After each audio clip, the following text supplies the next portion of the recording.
नमस्कार बालमित्रांनो, आज आपल्या समोर आपल्या बालमैत्रिणी एक नाटुकलं सादर करणार आहेत.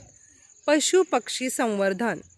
बालकलाकारांची नावे गाईताई झाल्या आहेत मैत्रेयी पवार, कोंबडीताई झालेल्या आहेत गार्गी भिलारे, तर शेळीताई आहेत कोमल सकुंडे.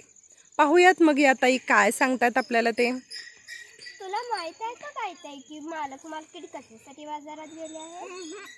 मी दिलेली अंडी विकून खूप पैसे आणणार आहेत. एवढी ऐट दाखवू नकोस, आम्ही सुद्धा खूप उपयोगी पडतो. दूध, लोणी, दही, तूप यांपासून भरपूर उत्पन्न मिळतं. आल्या का भटक्या शेळीताई? कुठं गेला होता तो शेळीताई? कोंबडीताई, तुमच्यासारखं आम्हाला चारायला पैसे घालवावे लागत नाहीत. दूध, लेंड्या, मांस यापासून खूप पैसे मिळतात. तेही खरं आहे म्हणा, पण शेतीसाठी बैल आणि दुधासाठी कालवडी आम्हीच मिळवून देतो.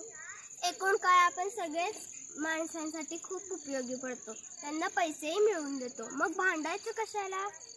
तेही खरं आहे म्हणा, पण ह्या कोंबडीताई दिसतात चिमुरडी, आपण बोलतात मात्र चुरू चुरू.